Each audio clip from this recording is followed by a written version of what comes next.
The Closest Thing to Crazy by Katie Melua. That's what we're getting into today. I hope I pronounced that properly. If I'm not, sure. they're going to let you know. They will, yeah. That's why you guys are so great. You're informative and you hold me accountable. So I know I can rely on you guys. But I'm not sure if maybe that last name is indicative of where she's from. She was born in Georgia. So this is the first time we're checking out Katie on the channel. And even though she's born in Georgia, she does have some UK influence, apparently. Yeah, apparently she did really well in the UK. Exactly. Yeah, this is her breakthrough hit, apparently. Yeah, I went to top 10 in the UK as well. Yeah, so this is also a sponsored video from somebody in the UK. Who Diane from Leeds. Yeah, and this is not the first one from Diane. Thank you so much for sponsoring another video, Diane. We really do appreciate you. But she was saying, you can't just say I'm all about the Brits because she's from Georgia. So Diane was saying that this song is really important to her and her personal experience with love, which can be painful at times. Yeah. And so she really resonates with that. And I always think that's really cool when people tell their stories, which we read from you guys. We love hearing about them from you guys. Yeah, we read that in the comments so often about what your experience has been with a particular song. And that's what gives, songs their uniqueness, right? Is when artists make something and really appeal to people on an emotional level. It's really, really cool. Yeah, it's so cool, the personal connection you can have with music and like the nostalgia it can bring. Like, I don't know about you guys, but sometimes I hear a song and like in a split second, it almost like brings me back to a specific moment in time, even if it was from like 10 years ago. And I'm like, it's just so weird. And then the emotions flood back with that too. And that's why we love doing this stuff, guys, because, we get to experience something new. We get to experience emotions for the first time by watching it. And you guys get to really relive some of those memories and those moments and those emotions as well. So this is why this journey's been amazing. And if you've been with us, thank you so much for supporting us. If you're new here, we'd love to have you on that ride. All right, Sam, you ready to check out our first song from Katie Melua? Let's do it. Let's go.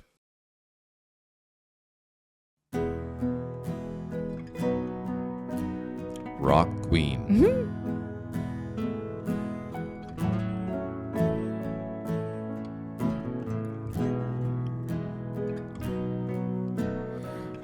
Nothing comes standing strong, yet feel the air beneath my feet. How can happiness feel so wrong? How can misery feel so sweet? How can you let me watch you sleep? Then break my dreams the way you do. How can I have got in so deep? Why did I fall in love with you? This is the closest thing to crazy I have ever been. 22, acting 17. This is the nearest thing to crazy I have ever known.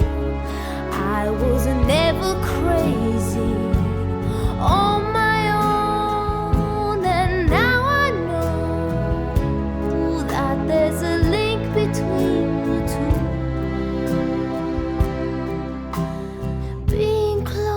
To craziness and being close to you.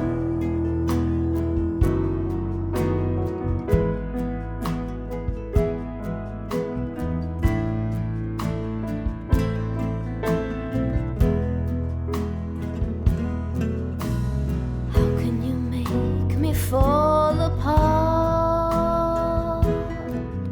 then break my fall with loving lies?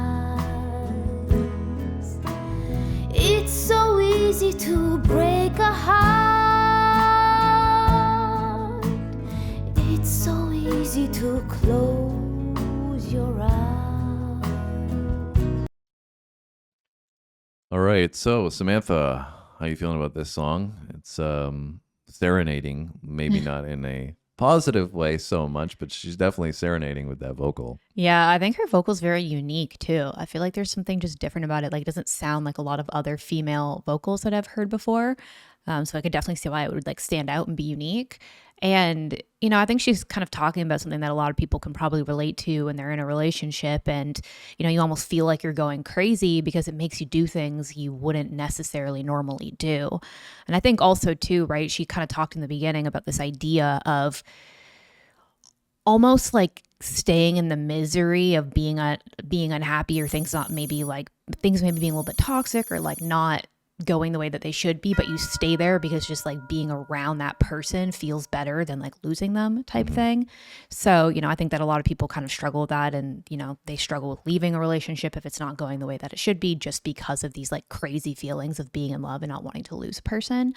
And I think that that's just part of being a human, right? And your human response. So I think that's definitely relatable probably for a lot of people. Yeah, for sure. I mean, emotionally, she's expressing so much vulnerability in this.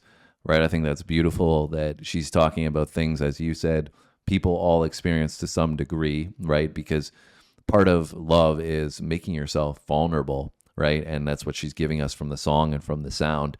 But then, you know, in the real world, in real life with relationships, that's a part of it, right? If you're going to open up to somebody and you're going to be, you know, fully committed to them and be, you know, she has shots there of, I think, them moving in together, right? Taking those big steps. You're now combining parts of your life together that make you more vulnerable, because if somebody decides that, you know, they want to leave, now your whole entire life gets thrown out the window, right? You've got to go live somewhere else. You got to move all your things somewhere else. And it's not just material things, obviously. I'm just using that as an example.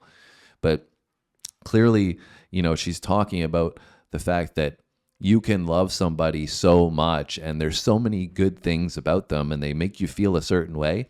Emotionally, they lift you up and they support you, and, you know, you maybe even they're an amazing person, but they just, you know, do things that are selfish or something, right? It's like they truly love you, but then they do things to hurt you, and sometimes that can come out in things like substances. Sometimes it can come out in infidelity. It can do, you know, anything, right? It can be nothing. It can be something small. Maybe they just, you know, don't even realize they're hurting you by their actions, but it doesn't mean they don't love you, right? And so that's like it's a catch-22. Yeah, that's the issue, is that you're seeing them love you, and that you know that they do, but they maybe don't love you enough not to do the things that they're doing. Right? Yeah. And so it's like you're in this position where you're stuck, because you're like, I know they love me and they don't want to hurt me, but they are. Right. Yeah. I think another thing that she said that, you know, a lot of people don't necessarily like consciously think about is a lot of the times, like, because you have such a strong emotional connection with somebody, they're the only person who can hurt you as significantly as they can.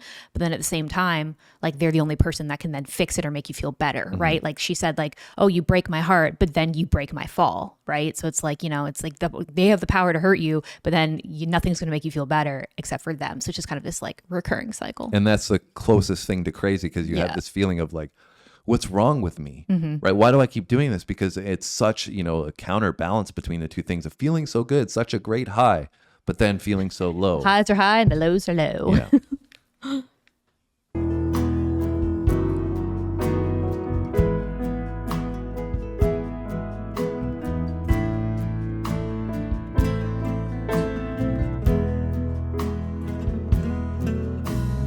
How can you make me fall apart,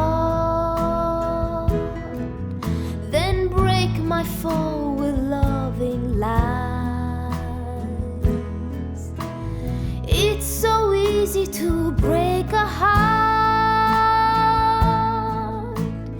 It's so easy to close your eyes.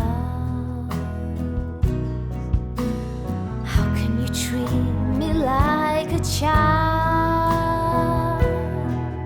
Yet like a child I yearn for you. How can anyone feel so wild? How can anyone feel so blue? This is the closest thing to crazy I have ever been. Feeling 22,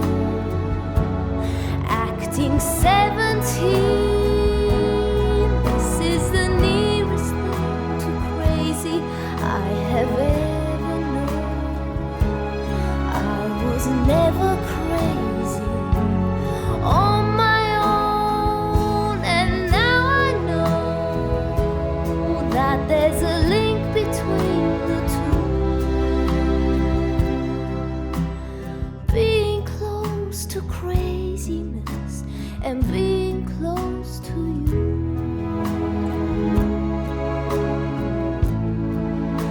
And being close to you.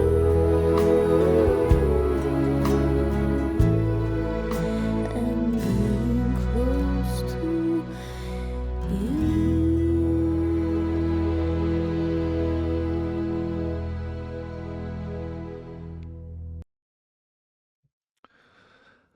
And I think it was, such a beautifully written song, super poetic.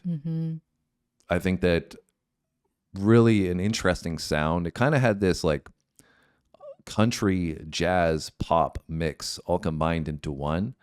I think the use of the strings really brought out the element of pain.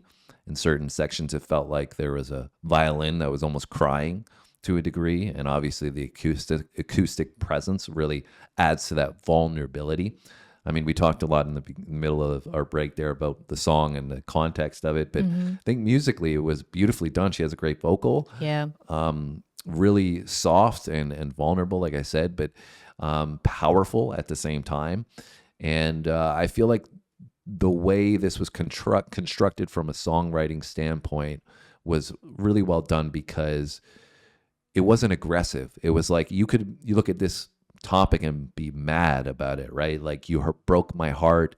You made me sad. You put me in a position that you ruined my life, or, I loved you so much and you threw it all away. Those are all, ideas or context that you could have put into this song. But instead, she kind of looked at it from her own perspective, right? Introspectively, which I think is really healthy for people to listen to a song like this, because it doesn't make you mad at them, so to speak. It makes you kind of, your closest thing to crazy being that you're looking at yourself and being like, why do you make me feel this way? Yeah, it's like more introspective. Yeah, and you have to be self-aware, right, in these situations, because if you're going to move on, right, and move past this, then you have to know what's happening and why, right? Yeah, I really enjoyed it too, because I feel like a lot of the type of breakup, heartbreak, pop kind of sound is very different than this. Like, this was, to me, was very genuine, very heartfelt. Like you said, like to some degree, it just felt like more introspective. So I feel like if you were to compare this to, at that time, a lot of other pop music, it's more upbeat and like more showy and flashy. So I liked that, like, she brought such a good message to, in a way that people can connect to, and it was a little bit more stripped down, a little bit more authentic. Well, that was the request and sponsored video from Diane. Give her a shout out in the comments down below. And she said that she had her own experience with this. And so, I hope that you're doing okay and you're moving past that, Diane. I don't know where that happened in your life or how it happened. We didn't obviously get a ton of details, but if it resonated with you, I'm sure that meant that you went through some pain at some point. But that's okay, because we all do, I think, in certain degrees, different degrees. And that's a part of relationships and growth, I think, as well. So big shout out to Diane. Big shout out to all you guys. Thank you so much for supporting us, hanging with us today. Have a great one, and we'll see you on the next video. Thanks for watching, guys. See you next time.